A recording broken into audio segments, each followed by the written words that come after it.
Tak ja si myslím, že sme sa tu zišli pri takej populárnej téme, pretože všetci z nás sme boli raz mladí alebo mladší a všetci sme práhli po západnej kultúre, ktorá podľa komunistov bola dekadentná a zlá teda, takže my sme si hľadali všetci nejaké cestičky, či cez éter, rádio Luxemburg, alebo podobne, alebo sme chodili na diskotéky k Tiborovi, Egrimu a ďalším.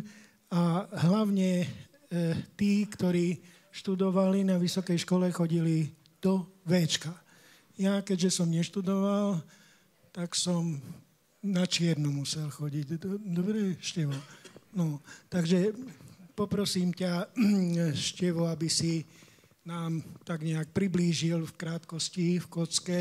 Viem, že máš plno kníh múdrych a hlavne to Zlaté Véčko, to je bestseller pomaly však.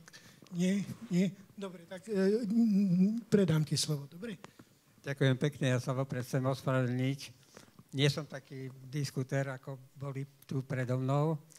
A len tak na úvod s jedným pánom DJom sme boli pred pár rokmi v rádiu Košice, kde sa nás speakerka pýtala na rôzne veci o diskotékach vo vysokoškolskom klube. A keďže sme boli dvaja, tak som počítal s tým, nebudem ho menovať, ale volal sa Miky Esenský. On je novinár a na všetko som odpovedal ja, lebo on stále čušal. No tak po relácii som sa opýtal, ty si prečo nerozprával? No, lebo ja som píšuci, ja som novinár píšuci. Tak preto. No, ja po tých veľa rokoch som sa stal viac menej píšucím a rozprávať už neviem. Tak to len tak, ako na úvod. Vysokoškolský klub, alebo chcel si sa teraz spýtať ešte niečo? Vysokoškolský klub. Chcel som sa spýtať na začiatky, dobre, ešte, lebo ty si taký symbol toho klubu, takže hovor. Vysokoškolský klub bol otvorený v 67. 17. novembra. Ja som ovšem tam nebol. Predtým, bol som na vojne. Na základnej vojenskej službe, nie ako vojak, jak jedna novinárka napísala, ako vojak základnej služby. My sme ale predtým už pripravovali Véčko, teda pred 67. rokom sme už participovali s bratom na príprave Véčka. Mali sme sa vrátiť, teda po mojej vojenčine, vrátiť do Véčka, robili sme Big Beat a že tam budeme pôsobiť v tej skupine.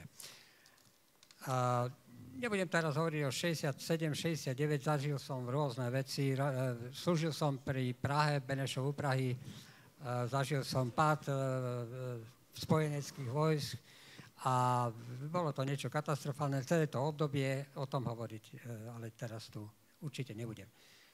Vrátil som sa z vojny, vojenčil som s väčšinou na izbe, sme bývali spolu s chlapcami z Prahy. No a oni sledovali teda vývin aj hudby, veľa sme sa rozprávali o hudbe, sledovali teda v Prahe vývoj a zachytili, že začínajú diskotéky. No tak ja som dobre načúval, bol som v Prahe na nejakej diskotéke, vrátil som sa do Košic a hovorím bratovi, tak ideme do Véčka, no tak konečne hráš, nehráš, tam som hrával na vojne ďalej na gitaru, no a tak ideme hrať, hej, a ja hovorím, už nie, pretože už vo Véčku hrali iné kapely, napríklad Fortisy, kapela úžasná, toho času jedna z najlepších na Slovensku. Tak hovorím, tak toto sme už zaváhali, na nich už nemáme, poďme robiť diskotéky. No, konečne sa dostanem tým diskotékám. Tak, Palo, čo je, brat, čo sú to diskotéky? Tak som mu približne povedal, čo sú diskotéky. On pracoval, vtedy ešte nebolo SZM, ale volalo sa to Vysokoškolská mládež, Sväz vysokoškolskej mládeže, alebo ako sa to volalo. Tak, a on študoval tedy na vysokej škole, tak išiel do Véčka za vedúcou a teda dohodol, že budeme robiť diskotéky. Jediný voľný deň, ktorý bol štvrtok, čo sa potom v štvrtok stal viac menej takým nosným dňom. Diskotéky sme začali robiť, až nikto nevedel, čo sú diskotéky, v Košiciach ešte nikto. Ani Palo, ani vo Večku nikto. Diskotéky sme začali robiť 6. novembra 69, skoro tesne potom, jak som sa v oktobri vrátil z vojny. Začali sme ja som mal 3 LPčka doma nejaké, kamarát takisto, brat, ďalší kamarát, tak sme pozliepali nejaké veci, z ktorých by sa možno aj dala hrať hudba, na ktorú sa dá tancovať. Práva diskotéka je taká hudba, kde sa dá tancovať. Kukuricu, čo sme potom nazvali tú ľahšiu populárnu hudbu, hity, tu sme nehrali, lebo sme ešte nemali. Ľudia začali na diskotéku chodiť, pomaličky sa to rozvíjalo, začali sme 4 a zostali sme potom už len ako diskotéka bratov Rybarovcov, ktorú sme robili brat do 74. roku a ja až do 70. konca 76. a ešte aj v 77. nejaké diskotéky som robil.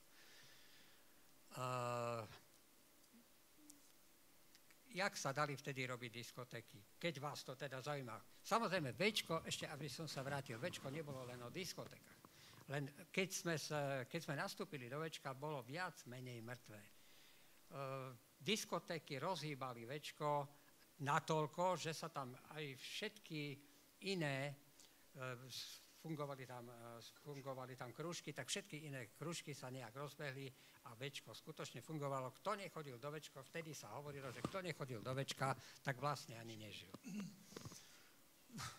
Silné slova. No tak, jak vlastne sme sa dostávali k platňám, pretože začínala v 69. už normalizácia, a samozrejme prenikala aj do klubov. Vysokoškolský klub v Košiciach a v Bratislave, ten vznikol trošku skôr, boli kluby centrálne, vysokoškolské, viacej vysokoškolských v tom roku 69 a bratislavský začal 67. Teda my sme začali v 67., ale oni už začali aj trošku skôr. Vlastne nebol, potom vznikali v Žiline a vysokoškolské kluby ďalšie. Potom začali kluby vznikať aj stredoškolské a popri nejakých podnikoch a tak. S tým začali fungovať aj postupne aj diskotéky. No a jak sme teda napríklad zháňali plátne, na to sa pýta veľa ľudí, no všelijak od známych, športovci chodili do zahraničia, jedine športovci, my sme sa do zahraničia len tak a na západ nebolo možné sa dostať. Takže športovci áno, tak nosili nám športovci, plavci, hokejisti, nejaké platne. Brat bol v 68. v Anglicku, MBTčka sa to volalo, Medzinárodné študentské tábory, tak bol v Anglicku ešte s kamarátom, tak bol tam asi 3/4 roka, menil zamestnania rôzne, teda v tom tábore nebol, ale proste umývali riady a všetko možné. A získal si tam kamarátov a potom, už keď sme pôsobili vo Večku, tak nám posielali vlastne platne a my sme im za to posielali, čo ja viem, literatúru, študentskú literatúru. Samozrejme, nebolo to tak, jak teraz, že v obchodoch žiadne platne neboli, také, ktoré by sa dali využívať na diskotékach. Dostávali sme tie platne poštou, o ktorých som hovoril, akým spôsobom. Poštou rozbalené, znovu zabalené, opečiatkované, Praha, pošta 120. Všetko bolo skontrolované, nie vždycky tam boli všetky platne, niekedy nám ani nevydali ten balík, ale predsa len, jakž takž po mnohých nejakých zásahoch sme tie platne dostali. Takisto bol problém s aparatúrou, so zvukom. Dneska robiť diskotéku je veľmi jednoduchá vec. Kúpim si aparatúru a robím diskotéky. Vtedy ovšem toto nebolo možné a vlastne bez klubu to nebolo vôbec možné, lebo jedine kluby, niektoré vysokoškolské, áno, mali nejaké zariadenie, mali nejaké ozvučenie, mali nejaké, aj ktoré sa síce vyrábalo ručne, ale mali nejakú svetelnú techniku a boli, napríklad vysokoškolský klub mal vynikajúci parket tanečný, čo mnohé kluby nemali, dodneska nemajú. No takže, a to som len začal. Dobre, spýtať sa, keď budeš tak. Ako tínedžeri sme vymetali teda všetky miesta, kde sa dalo počúvať hudbu alebo tancovať na ňu, takou ikonou teda diskoték a týchto všetkých hudobných predvázaní bol Števorý bar a Tibor a Pa Egri. To my sme si cenili a dokonca povedal by som, že mali takú vysačku kvality. Takže Tibor, teba sa opýtam, ako to boli tie začiatky diskoték, lebo my sme chodievali tak, ako keď nás pán Putíš nepustil do Včka, tak sme potom museli ísť do všelijakých S-klubov, E-klubov, T-klubov, Luník 1 a podobne. Tibor, povedz, aké boli začiatky, ako sa ti začínalo, kde si pôsobil všade a tak. Ďakujem pekne. Priatelia, chcem poďakovať za pozvanie a poďakovať aj Petrovi. Sice nie je nás tu veľa, ale verím, že zajtra nás bude na hlavnej podstatne viac, pretože 35 rokov si to zaslúži. A teraz niekoľko slov. V 89. som mal 32 rokov, začnem sa chváliť. Som bol majster Slovenskej republiky ako Košičan, majster Československa ako discjockey Košičan, zamestnanec Stavoinvesty, stavebný dozor, oddozoroval som komplet celé sídlisko Ťahanovce. Bola to posledná KBVčka v Košiciach, ktorá bola platená štátom a potom Stavoinvestu zrušili. A popri tom vlastne som robil diskotéky od roku 79, kde som mal tu možnosť a česť nastúpiť po Števovi. Bolo to veľmi poučné obdobie, pretože keď si tak spätne človek spomenie, že čím sme prešli, tak si dovolím tvrdo povedať, že diskotékári a kapely v tejto krajine, to znamená aj na Slovensku, aj v Čechách, stále išli svojím spôsobom proti prúdu a na hrane zákona. Proti prúdu pretože sa snažili hrať aj inú hudbu, aká bola česká a slovenská, to znamená západná. A čo sa týka diskotékárov, tak my sme stále sa snažili pokutným spôsobom dostať sa k platňam a k materiálu, ktorý sme mohli ľuďom púšťať. A to nebolo jednoduché. Bol tu Suprafon, bol tu neskôr vzniknutý Opus, po roku 90 vznikol Panton, Tommy Records a ďalšie značky, ktoré vlastne prinášali už trošku lepšiu hudbu, aká bola, ale v rokoch 79, kedy som nastúpil ja, tak to bolo o kúsok lepšie, ako začínali tí pionieri, tí úplne prví, v roku 67-8. Prvá diskotéka v Československu, dámy a páni, bola 6. novembra 67 v Prahe na Spálenej ulici klube Olympik. Tento vlastnil Šimeka Grossman, známa československá dvojica.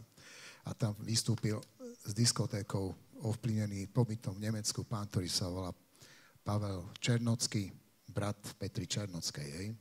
Čiže to je historická záležitosť. My Kožičania vlastne k diskotékám sme sa dostali vďaka Pálovi a Števovi o 2 roky, ale medzi tým nás predbehla Bratislava. Bolo to úplne v poriadku, pretože do tých 2 hlavných miest, Československa aj do Prahy, aj do Bratislavy chodili, povedzme, aj zahraniční turisti, ktorí doniesli tam tento pohľad na kultúru, doniesli veci, myslím, že platne a takéto záležitosti. To znamená, že nejakým spôsobom tá iskra, ktorá vznikla, kedysi dávno v Spojených štátoch a prišla do Európy, do Británie, do Nemecka, do Francúzska, vlastne sa preliala aj ku nám.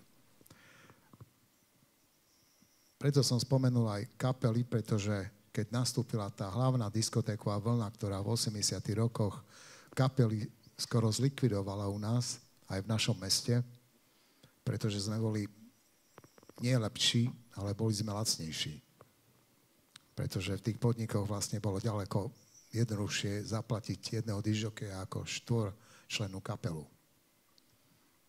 Tak koncom 80. rokov vlastne začal exodus našich skupín od Braňa Hronca počnúť za ďalšie a ďalšie bratislavské, košické. Množstvo našich kamarátov hrali vo Švajčiarsku, v Nemecku, v Rakúsku, na lodiach a tak ďalej, pretože doma nevedeli si uživiť rodiny. Čo sa týka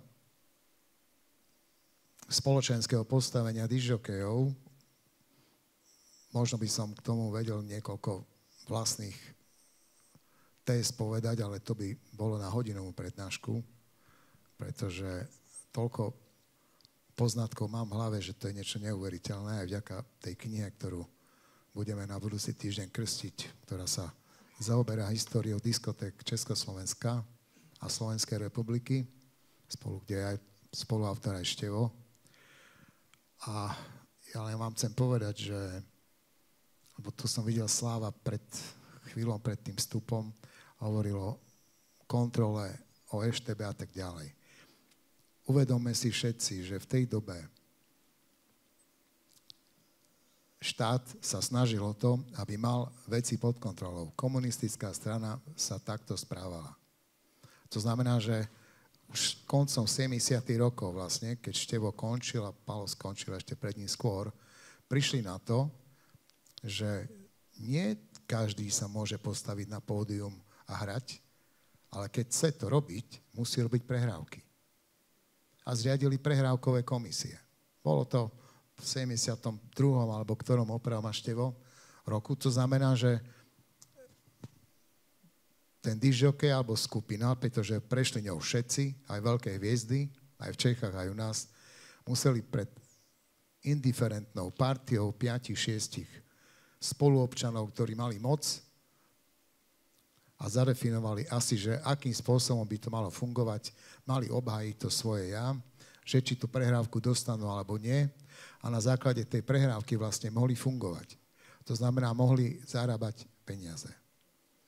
Tie prehrávkové komisie boli väčšinou zložené niekedy aj z fundovaných ľudí, ale niekedy to boli väčšinou kádre z okresného výboru strany alebo z mestského výboru alebo z odboru kultúry, prípadne boli tam herci z divadiel, ktorí nejakým spôsobom aspoň mali trošku hochmesu, aby tých dižokejov a tie kapely trošku dali dokopy. Keď ste to spravili, tak potom ste dostali oprávnenie, na základe ktorého ste mohli robiť. Tie kluby, o ktorých hovoril Števo, a tu na jednom z tých slajdov ste to videli, bolo ich veľmi veľa a oni vlastne zriaďovali dižokejov a kapely, aby mohli tam hrať. Čiže ten dižokej musel mať papier, klub mu to umožnil, dostal výplatu, hral.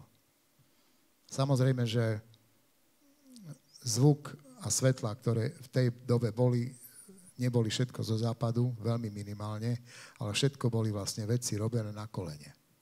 My sme boli neuveriteľne agilní, akčný národ, ktorý si bol schopný postaviť za priateľné peniaze tieto zvukové veci. Samozrejme, vplyvom doby a nárastom vlastne množstva skupín, množstva dižokejov, množstva tých, ktorí sa dostali za železnú oponu, kde si zarobili veci a kúpili aparáty, vrátili sa naspäť a tým pádom tá kvalita stále stúpala a stúpala išie hore. Jožo Ráš vlastne to veľmi pekne povedal, že oni, myslím, že 2 roky alebo 3 ako kapela hrali vonku, aby sa zarobili na dobrý aparát, s ktorým sa mohli doma prezentovať. Čiže oni hrali vonku prevzaté veci, pretože dancingom v Nemecku, vo Švajčiarsku nemohli hrať slovenské. Hej? Čiže to boli všetko cover verzie. To znamená prespievaný hit niekoho. Ak by vás zaujímala vôbec tá problematika československej hudby, tak vám doporučujem v nedeľu si pozrieť štvrtý diel programu Českej televízie, aj slovenskej televízie, ktorá sa volá Pop Story na dvojke, je to už opakované. Pop Story 1, 2, 3, 4 bude štvrtý diel a myslím, že kúpia aj v ďalších týždňoch aj vlastne dvojku, ktorá má tiež ďalších 4 alebo 5 dielov. A tam sa dozviete veci, kde nakoľko neboli sme my schopní v rádiách púšťať západnú hudbu, ku ktorej inklinovali všetci, tak vlastne naši speváci prespievavali zahraničné hity bez toho, aby sme platili autorské tým, ktorí ich napísali. Pretože my, keď sme boli tu zatvorení v nejakej komunite, tak by sme nevedeli, že táto pesnička od Bonnie M, že tu napísal Frank Farian, ale prespievali Hanna Zagorová. To len príklad hovorím, hej, aby ste tomu rozumeli.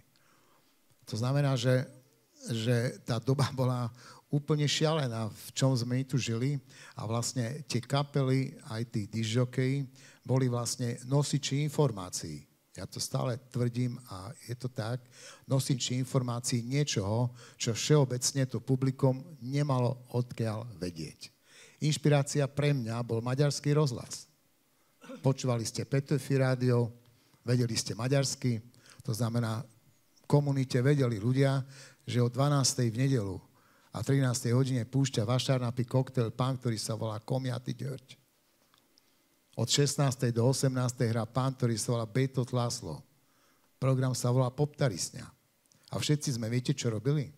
Sme si kúpili tuner je rádio, na balkón sme si namontovali robené antény, koaxiálnym káblom sme spojili tuner, kúpili sme si kazetový magnetofón a čakali sme, kedy on odhlási pesničku a urobíte rekord a máte pesničku na to, aby ste ju večer v klube mohli pustiť.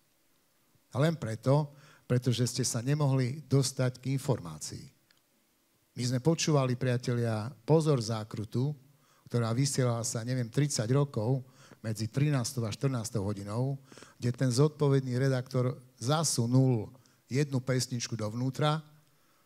My sme to počúvali na obed. Repríza bola od 21 do 22. A viem, že od 21:45 išiel nejaký song, ktorý ma zaujímal, tak som doma čakal a som mal palec na rekord. Moderátor odhlásil, cvak, mal som pesničku. A takýmto pololegálnym, debilným spôsobom sme si budovali archív, kým vlastne sme sa nedostali k tomu, že sme nadviazali na kontakty, ja konkrétne a kolegovia z Maďarska, chodili sme kupovať veci na burzu do Pešti, Češi chodili do Ostravy, chodili do Prahy, niečo bolo v Bratislave, kým to samozrejme policajti nerozprášili. Čiže ten prísun pesničkám bol veľmi sporadický a ťažký, ale tá mládež, ktorá chodila do klubov, oni boli nažávení. Oni to chceli. Zoberte si, že ten discjockey vlastne v tých časoch hral len z toho, čo mal v kufri. 50 malých platní, alebo LPček. A len s tým mohol robiť. Žiaden YouTube nebolo nič. Čiže on bol vlastne ten nositeľ, on vedel ovplyvňovať davy a toto Komančov zaujímalo. Pretože tým pádom vedel ovplyvňovať mladých ľudí. A preto sme mali občas niektorí problémy, preto sa nám občas vyhrážali, občas sme sa boli spovedať. Ja som mal napríklad na vojne, keď som išiel ako absolvent do Jindřichového Hradca, bol som veliteľ tanku ako vysokoškolák a mal som v kádrovom materiáli napísané, že neškoliť na dôstojníckou funkcii. Ja som nikdy nebol v strane, akurát v 80. roku mi utiekol pán brat do západného Nemecka a ledva som doštudoval stavebnú fakultu Vysokej školy technickej tu u nás v našom meste. Takže ja všetko rešpektujem. Starú éru, ja som v pokore pred všetkými kolegami a tými, ktorí vlastne mali tú možnosť, že sa postavili na scénu a mali tú odvahu, lebo v tých časoch, podľa môjho názoru, to bola odvaha. A fanatizmus každého z nás, ktorí robili túto produkciu. A myslím si, že to ovplyvnenie vlastne tej mládeže bolo dosť značné a koncom 80. rokov, to znamená, sa bavíme teraz o novembri, o zmene režimu vlastne, oni už nezvládali 87., 8., 9. rok. V roku 88 prvýkrát komunisti povolili v Prahe koncert skupiny Depeche Mode. V 88. My sme 87-6 chodili do Budapešti. Určite ste boli na nejaký koncert. V 86. v lete koncertovala v Pešti skupina Queen. Bol z bloku prvýkrát. Tí Maďari, ten Kádárov režim bol ďaleko liberálnejší. Oni mali taký pojem, že súkromník, masekoš. Keď viete maďarsky, čo to je masek. Hej, sme chodili tam kupovať trička, Ferrari tričko, Famidlo, Krem 21 a neviem čo všetko, my sme to nemali. Bolo v Tuzexe, ale za nie kresťanské peniaze, za bony. To znamená, že sa pamätám, že v meste napríklad, už keď bol Tuzex tu, neuveriteľné, keď mal tam nejaký známy predávačov a ten predávač mu dal tašku, na ktorom bolo napísané, že Marlboro, tak víťazne s tým chodil po hlavnej. V takej dobe sme žili. To sú tie kontexty, to sú tie paradoxy, k čomu sme my boli vlastne prinútení, len vďaka tomu, že sme tu žili v konzerve komunizmu. Hej, čiže trošku veľa som rozprával kolegovi, len som vám povedal, že ja mám hlavu tak naloženú informáciami, že idem vybuchnúť. A už len vám chcem povedať, ja už nebudem rozprávať, jednu vec. 21. to znamená vo štvrtok na budúci týždeň budeme krstiť knihu, ktorá poníma, pretože my Košičania sme si dovolili v rámci Slovenska poňať túto diskotékovú scénu a vlastne Števo je spoluautor, ja a ešte jeden náš kolega mladý, takže keď budete mať chuť, nie je nás to veľa, tak sa poďte pozrieť do GSK na 18. hodinu a tam budete vidieť. A príde tam ako host, priatelia, človek, o ktorom som rozprával, príde z Budapešti Bitold László. To znamená 76-ročný americký, maďarský bard, veľká legenda, moderátorská, diskotéková, náš vzor. To znamená, že prijal pozvanie a budú tam, aj verím, že aj ľudia z našej sorty, starší, mladší. Ja som na to veľmi, veľmi som pyšný. A tu na tom plagáte, ten je z roku 77, ten žiaľ Bohu v knižke nie je, pretože neskoro sme sa k nemu dostali, ale tam presne, keď si to pozriete, tak sú mená skupina dižokejov, ktorí v tom čase vystupovali. Ja som bral P-klub Podradová, to sa volalo P alebo F-klub, ako chcete. To znamená, že takto. Verím, že som vás nezdržiaval, priatelia. Hej, len som to trošku vypustil, ten oceán zo seba. A škoda, že nás tu nie je viac, ale verím, že všetko bude OK. Ďakujeme ti, Tibor, za tvoj vstup. V 60. a 70. rokoch som býval v štvrti Malá Praha a moja mamička ako šikovná gazdinka odkladala tie obaly od vajíčok. Neviem, či to poznáte. A môj brat, keď už videl, že tých obalov je veľa, tak zobral a odniesol do fonoklubu. Lebo vraj sa to používalo na odhlučnenie. Ja som bol malý, ja som nerozumel tomu, takže odvtedy viem, že fonoklub existoval v parku Angelínum, kde chodil môj brat, lebo ja som bol maličký, ja som nemohol nikde chodiť, som mal zákaz, takže opýtam sa ešte vám, kedy ste začali, ako k tomu došlo, pretože tu spomínali páni diskotekári, že hrali aj ľahkú hudbu k tancu a tak vy ste asi proste sa sústredili na kvalitnejšiu hudbu, tak? Dobrý večer. Neviem, či som povolaný hovoriť o úplnej histórii. Zakladateľ sedí tam, ten sivovlasý pán. Vznikol v roku 66. Tak ako ja, má toľko rokov. A v podstate APA vystihol celú históriu klubu, dá sa povedať, lebo bolo to skoro rovnaké. Akurát bol v undergrounde, bol v podzemí, nevytrčal vonku. Založila to partia mladých ľudí vtedy, ktorí počúvali inú muziku, hej, tak vážnejšiu. Okrem tanečnej, dá sa povedať, skoro všetko. Čiže cez zháňanie platní, cez, ja neviem, skoro všetko povedali, nedá sa viac dodať. No. Niečo povie Miloš ešte. lebo v tých 70. rokoch, keď sa nedali tie platne zohnať, tak Fonoklub robil takú, dá sa povedať, že službu, že nahrával platne po celom Československu.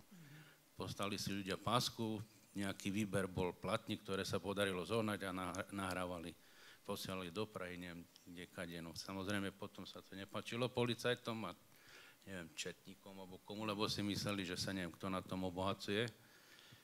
Takže začalo sa to vyšetrovať a tým trošku sa ten spomalil. Vlastne z tých výťažkov, z tých pások sa kúpila nejaká aparatúra do klubu, hej, že nikto sa na tom neobohacoval. No a dá sa povedať, že fakt boli v undergrounde, lebo ten Park Angelinum je v pivnici, ten klub je v bývalom klube, bývalom kryte. Bol zatopený kryt, ktorý starší páni zveľadili, opravili. Bohužiaľ, nie sú už niektorí medzi nami, ktorí to spravili. No, už mi vypadli myšlienky, no, nie som zvyknutý rozprávať. No, niečo by povedal Miloš ešte k tomu nahrávaniu, lebo on vlastne bol jeden z tých, čo dobre, to robil. Dobre, tak poprosíme Miloša, dobre, ten bude pamätník. Vezmem si. Počujete ma, dúfam. Ja som mal na starosti technickú stránku ako v divadle hudby, bývalom fonoklube. Organizovali sme gramokoncerty. A nahrávanie fonoklub bol perfektný zdroj kvalitnej muziky. Hej, ako chodili, neviem, Gabi, koľkokrát za rok sa vydal ten taký malý katalóg alebo spravodaj? 4-krát? 2-krát, 3-krát za rok. To mi stále prišlo domov. Tam mal človek zoznam proste muziky, ktorú si mohol objednať. Stalo to pár korún za jednu kópiu.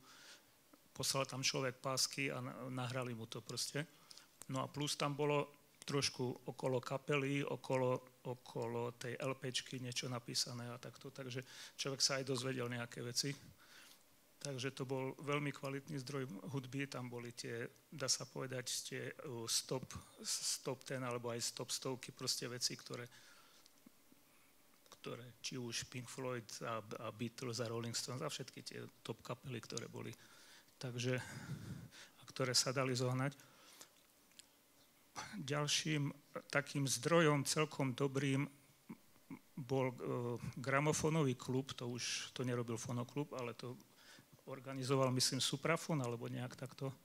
Z tohto som dosť čerpal tiež, lebo tam sa dali hlavne jazzové veci, niektoré niekedy prekvapivo, neviem, jak to komunisti povolili, ale proste také, že Chick Corea s Richard Barton, hej, proste potom Weather Report, hej, veľmi kvalitná LPčka, ale hodne veci potom, no, Česká, Vyklický a podobne. Čiže Guma Kulhanek, no proste kopa toho energie a podobne. Takže dalo sa hodne čerpať takto, ale to si musel človek objednávať. Čiže to ešte predtým, ako to vyšlo, ste si to objednali, potom prišlo vám avízo, že áno, že už to dostali do Opusu, tam sa stali fronty pred predajňou, tam sme si vystali frontu a dostal človek na základe poukazu, mohol kúpiť vlastne danú platňu a to boli, ako čo sa týka jazzu a takto niektoré celkom zaujímavé veci.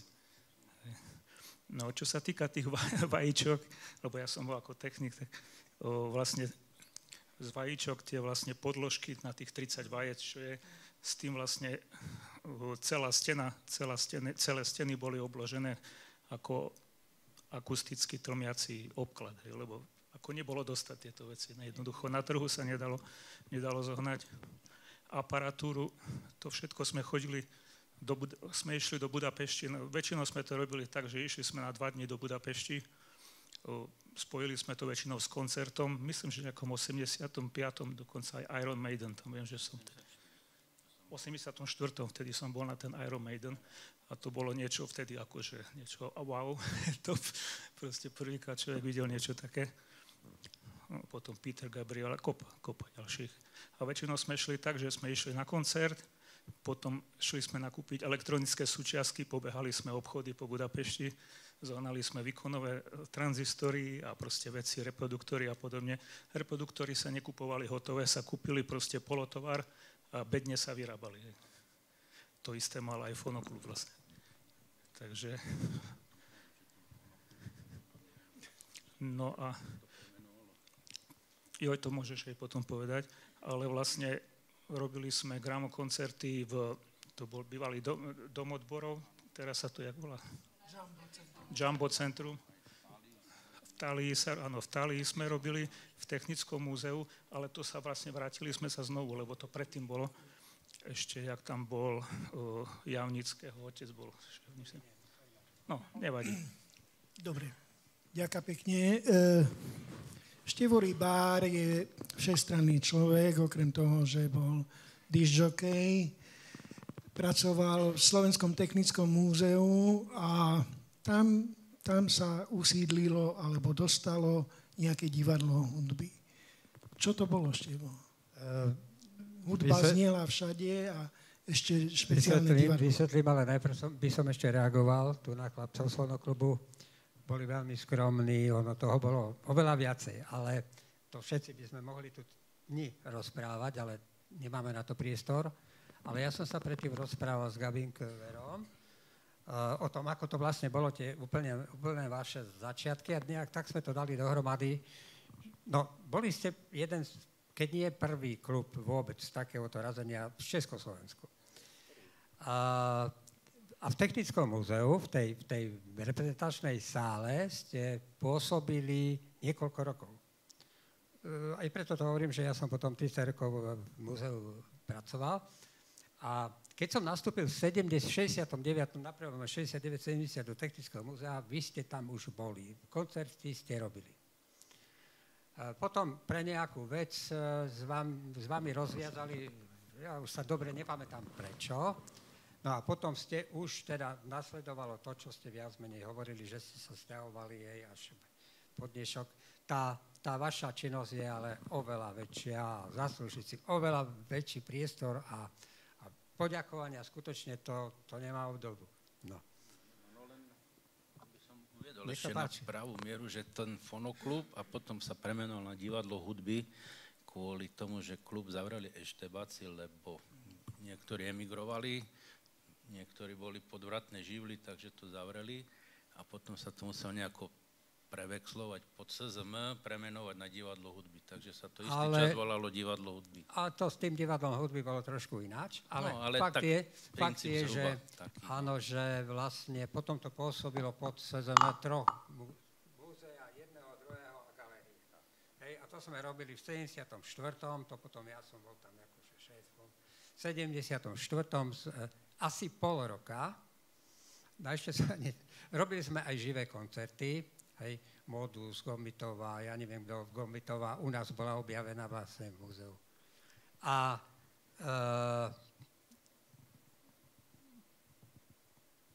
asi tak po pol roku, vždycky, keď sme mali koncert, tak sme mali pred múzeum také malé Ačko.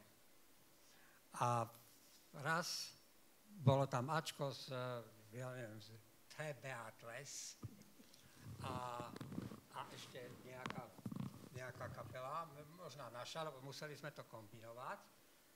A okolo išiel nejaký z mestského výboru strany, nejaký súdruh, ktorého to maximálne rozčertilo, vyletel hore do riaditeľne, spucoval riaditeľku, si dovolil toto urobiť a divadlo by skončilo.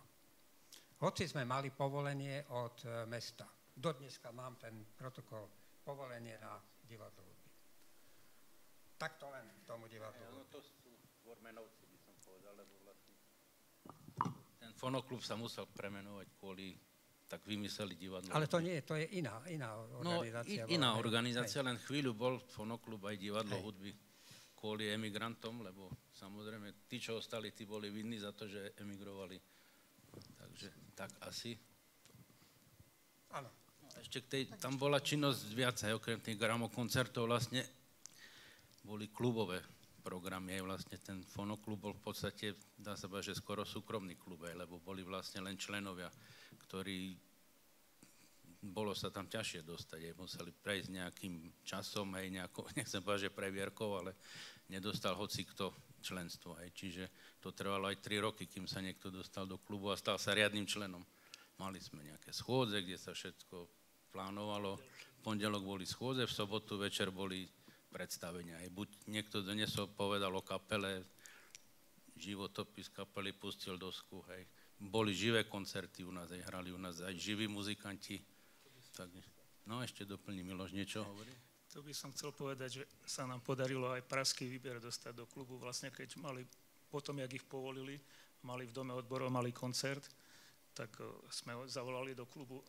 Kocap sa ospravedlnil, ale Pavlíček tam bol, Vilemčok bol, aj myslím Krišpín. Traja boli proste a celý večer sme s nimi proste debatovali, no niečo sa vypilo a podobne, ale ako takéto akcie tiež boli, no takže. Preto som začal chodiť do fonoklubu, lebo sme počuli niekde, že idú do nejakého klubu.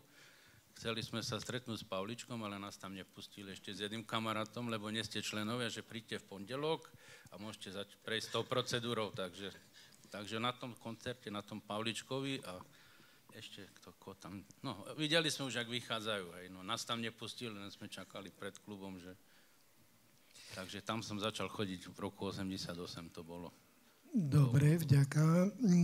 Števo, ešte nám dopovedz o divadle hudby, ako skončilo, ako prečo. To už som vlastne povedal, ako skončilo, veľmi neslávne. Ty si hovoril o tom, že toto vyškrtol nejaký súdruh. On nás vyškrtol úplne. On nás úplne vyškrtol, zarazil to a vlastne divadlo hudby, aj keď neoficiálne, ale skončilo.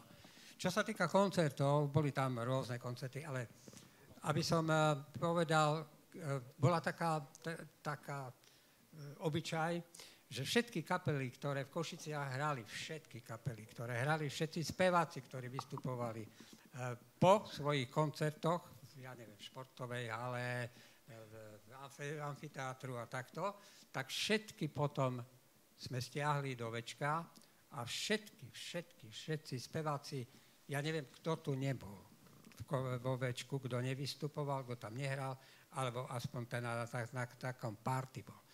A pokiaľ sme mali, pamätám sa, mali sme veľakrát platne, ktoré ani títo speváci nemali. Dával som Blehárovej nahrávky, ktoré potom nahrala s Bromom. Ešte chcem povedať, že tam pôsobili tiež vo večku kapely, vynikajúco obsadené. Napríklad spomeniem len Cira Zeleniaka, jedna z najlepších vôbec bubeníkov. Mnoho ľudí tam pôsobilo.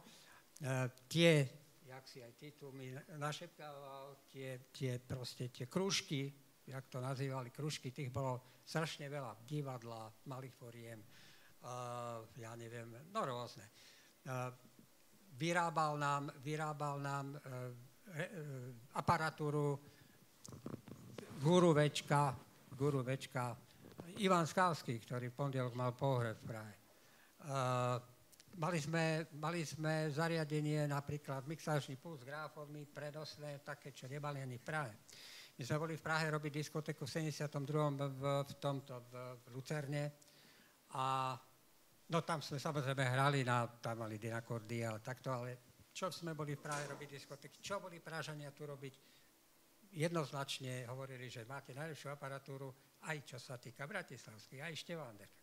Máte najlepšiu aparatúru a najlepšie publikum. Ešte by som snáď, to sme spoločne sa tu dívali do tej knižky, vystúpil u nás napríklad Kryl. Karel Kryl, keď sa rozprávame teda o novembri, tak myslím si, že by sa patrilo ho spomenúť. A stalo sa úplnou náhodou, v 68. 9. Karel chodil po republike a robil koncerty.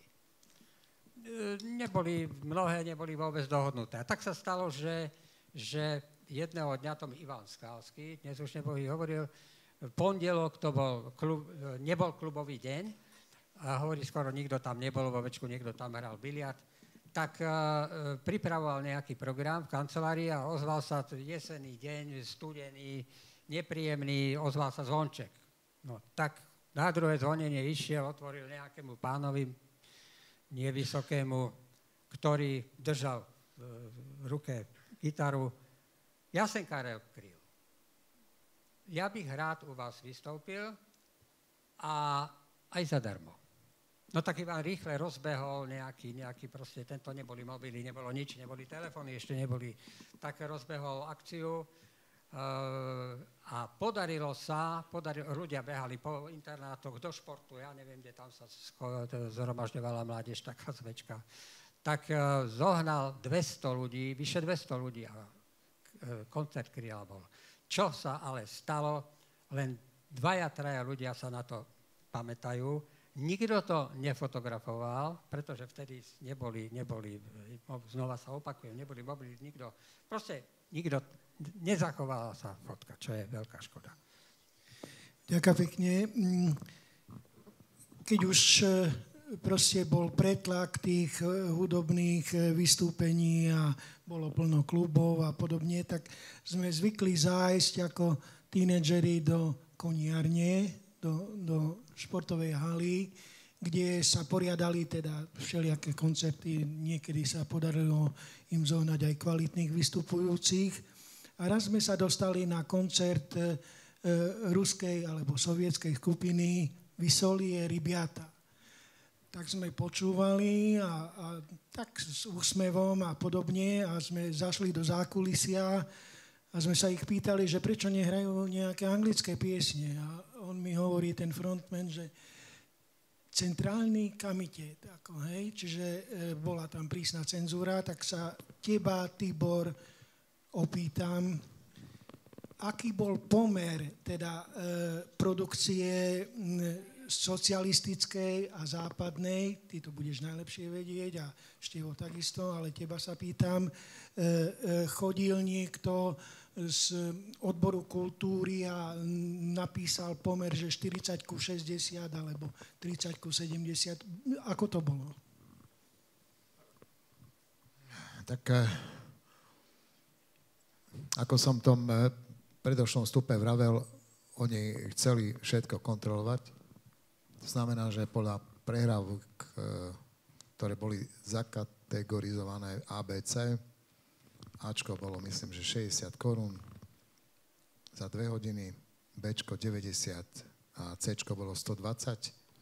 A tam vlastne ste museli splňať podmienku tú, že hrať angažovanie, to znamená, že 70% domáca tvorba, 20 tvorba RVHP, to znamená Varšavskej zmluvy štáty a 10 západ. Ak ste chceli prežiť, aby ľudia prišli a tancovali, a tu je to nebezpečenstvo, o ktorom som hovoril, všetci sme hrali absolútne 1% lokál a 99% západ. Hej. Preto je to veľmi dôležité, pretože ten vplyv na mladých ľudí bol obrovský a vlastne ten dižokej bol nosič informácie. Samozrejme, aj medzi nami boli rozdiely. Všetci sme mali jednu štartovaciu plochu, niekto to dotiahol do iných sfér, niekto ostal len tu v meste, v regióne, ale tento percentuálny pomer sa nedodržiaval. Či to niekto kontroloval, no ako mohli kontrolovať nejaké dámy z odboru kultúry, keď oni boli živené len našim rádiom. Oni nevedeli. Tak potom sme hrali inštrumentálnu stranu, pesničky, kde bola nahrávka bez spevu a sme tvrdili, že to je československá produkcia. Hej? A takéto veci, proste, oni to nevedeli skontrolovať. Hej? Čiže áno, platilo to, ale my sme to nedodržiavali. Takisto ako aj skupiny. Však si zoberte, že ste Košičania, sa pamätáte, Slovan, nočný bar. Ideme po hlavnej ďalej, to znamená Tokajská, nočný bar, Slavia, nočný bar, Jalta, nočný bar na ľavej strane, Hotel Hutník, nočný bar, kapela, tu na Kriváň, na, ako bol starý nový Tuzex, teda nočný bar dole, to znamená, všetko kapely hrali a tak ďalej, čiže to bolo v 70. rokoch, a v 80. prišla naša éra a my vlastne sme, ako som už spomínal, s týmito kapelami nesúťažili. Ja sa pamätám, pretože v Dome umenia robila moja manželka v PKO, Park kultúry a oddychu, takže aj tam som strávil asi 10 rokov svojho života a nikdy nezabudnem, ako gitarista Vlado Bujňák známa košická persona, mi raz povedal, že keď sme hrali spolu s ním a s Vančíkom, Vančík bol frontman, spevák Juraj. A jeho kapela hrala, ja som hral na druhom poschodí, ako bolo divadielko pod kupolou, keď sa pamätáte, Košičania. To bolo jediné divadielko v Československu, kde sa venovali takýmto veciam mladí ľudia. Čiže v tom našom meste ten kultúrny život bujnel a bol neuveriteľný aj za starej éry. Len v medziach zákona. Ale sme lavírovali. Všetci lavírovali. Ak ste chceli prežiť, tak ste to museli robiť. Ale sa vrátim k Bujňákovi. A Bujňák mi hovorí, že ja mu vravím, no, idem na druhé poschodie, idem si zahrať. A my hráme a ty choď púšťať. Lebo my sme pre kapely boli púšťači. Ja som to nikdy nebral ako urážku, pretože je to fakt. V dnešnej dobe vlastne, hovoríme o súčasnosti, tí dižokej majú status kultových superhviezd, zarábajú milióny ročne, ale oni vďaka technike vyrábajú hudbu. Tvoria ju priamo na pódiu naživo pred 50, pred 100 000 ľuďmi a tak ďalej. Aj najbohatší dižokej na svete, ktorý sa David Guetta minulý rok mal obrat $60 miliónov. Jedna osoba. To znamená, že to je tak veľký biznis, že to je neuveriteľné. A vrátim sa naspäť do roku 89, 17. novembra. Vlastne deň pred tým, čo sa stalo. Nie v ten deň, keď boli práve problémy na národní Číne. V Bratislave sa založila prvá pobočka britskej company, ktorá sa volá Disco Mix Club, DMC. A bola to prvá pobočka v Československu, kde prišiel prominentný rádiový moderátor Radio Luxemburg, ktorý všetci počúvali, ktorí vedeli si naladiť stredné vlny, volá sa Tony Prince, a prišiel do Bratislavy a podpísal kontrakt.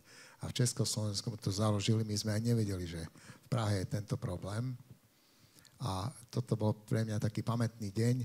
A už len tu z tohoto titulu a z toho, že povedzme rok predtým už v Prahe bol Depeche Mode a že tí Komančovia vlastne už nevedeli to udržať, pretože ten systém sa rútil, tak už vlastne začali tu chodiť kapely a pomaly sa to preklopilo a vlastne po revolúcii, to znamená v 90. a v 91.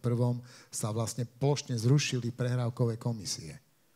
To znamená, že začal normálny život SZČO, ako poznáte teraz, podnikatelia, to znamená dižokej, podnikateľ, kapela a tak ďalej, čiže celý tento systém, ktorý funguje až do dnešných dní a vlastne sa uvoľnilo všetko, ale malo to ten jeden problém, že v 90. roku a 91 tie veľké hviezdy československej populárnej hudby, ako boli, ja neviem, pani Zagorová, Michal David, Kája Gott a tak ďalej, ktorí boli vlastne etablovaní za komunistov, tak trošku vlastne boli v úzadí, pretože vznikli nové rádia, vzniklo Rock FM rádio, vzniklo Fan rádio v Bratislave a začali chrliť západný mainstream, to znamená stredný prúd vo veľkom a vlastne ten svet u nás sa trošku zbláznil, pretože bol voľný prístup ku hudbe, ktorý doteraz nebol.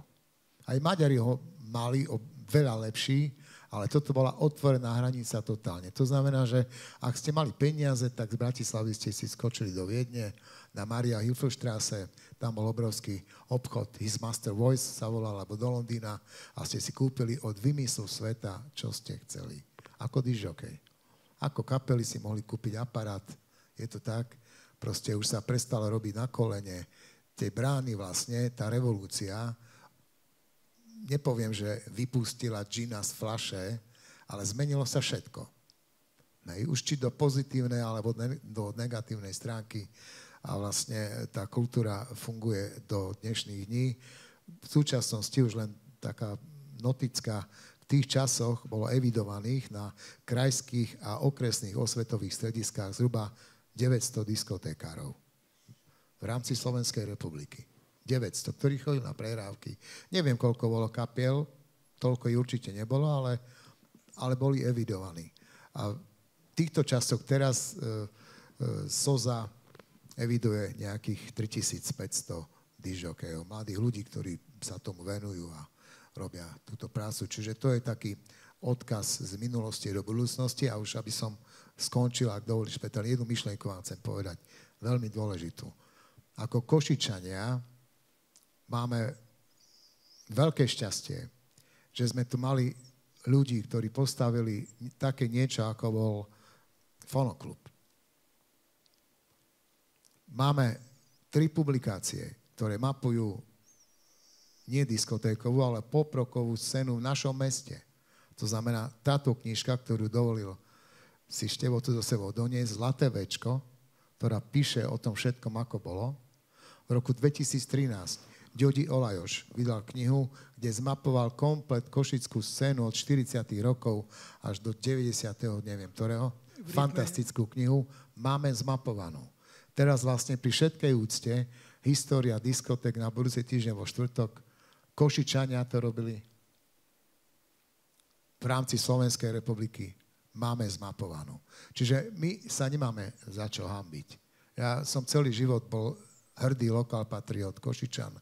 A ja len na záver poviem jednu myšlienku, čo ma napadla minule, že je veľmi pekné byť hrdým Slovákom, ale byť Košičanom je privilegium.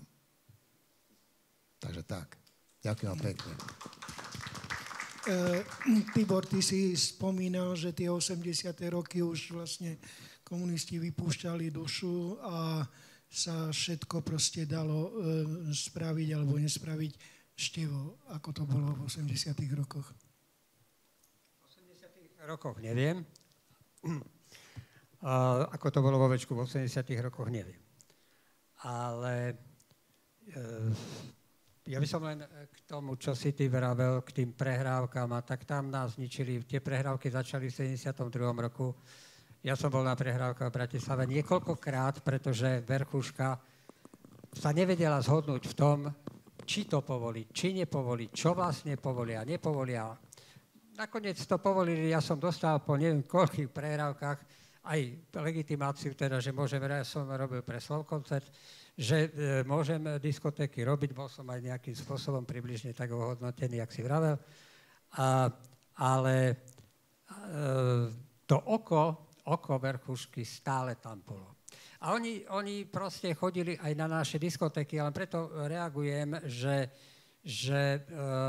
ľudia sa mnohí pýtali, jak je to možné teda, že ste vôbec fungovali. No, sami to dobre nevieme. Boli sme veľmi tvrdohlaví, veľakrát nás zavreli, nemyslím do basy, ale veľakrát zavreli Večko, veľakrát sme boli vypočúvaní, veľakrát, ja neviem, s tými platňami sme mali problémy.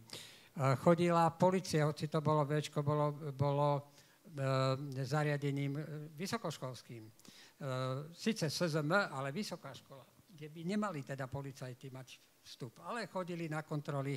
Ja sa pamätám, robil som diskotéku a naraz som zistil plný parket a naraz som zistil, že nejak, kde sú chlapci, nejak sa zmenšil ten parket, alebo čo. Dievčatá tancovali. No potom som zistil, že bola tu polícia a už mali tí dlhovlasí, teda ja som bol, ale mali nejak vybavené, príde polícia, gučnite si. Nahliadli do tej tmavej miestnosti, kde sa tancovalo, hej, no tak tu takí nie sú, hej, no tak išli zase po iných veciach. Ja by som vám rád, lebo neviem, aký čas máme, prečítal jednu vec, ktorú som dal dohromady, respektíve načal ju Peter Sis. Peter Sis je jeden z prvých DJ-ov československých a ja si dovolím povedať, že aj najlepších. A je to úžasný človek, ktorý pôsobí ako umelec, vydáva knižky detské, pôsobí v Spojených štátoch, robí pre film v New Yorku, Metro, no proste úžasný človek. A ako vlastne by sa dali charakterizovať tie naše diskotéky v tých kluboch našich a vo Večku. Ja dovolím si to prečítať, nie je to dlhé.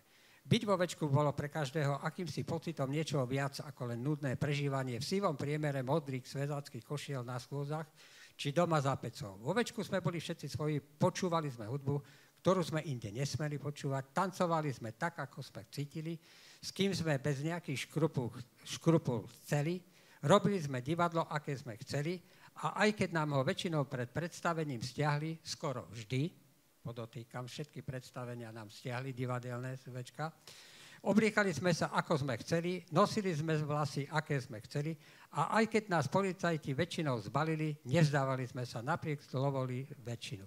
Boli sme proste slobodní večkári. Tak ešte záverečnú otázku. Fonoklub funguje dodnes, čiže to musela byť riadna dávka energie, aby ste prekonali všetky tie úskalia, ktoré po roku 89 vás čakali, teda nejaký nezáujem, alebo neviem, ako to nazvať. Takže existujete, budete existovať? No, existujeme ešte, no je to skôr klub dôchodcov už.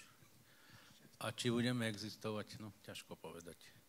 No, už polovička vymrela, zakladateľ bude mať 80. Držíme palce, aby ste existovali. Ako? Držíme palce, aby ste... jasné, tak už len my mladší, pred dôchodkom ešte možno. Takže, neviem, ťažko povedať. No, Gabi sa hlási.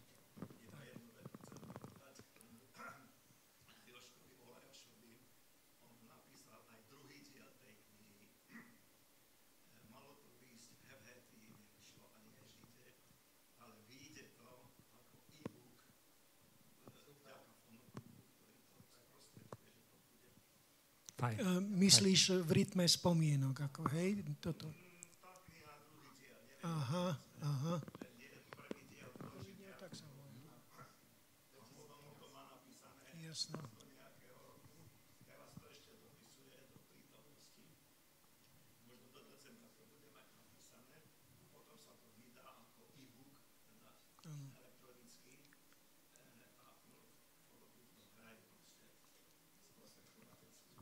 Nevedeli sme, ďakujeme. Dobrá správa. Ak ešte má niekto z publika otázku, nech sa páči.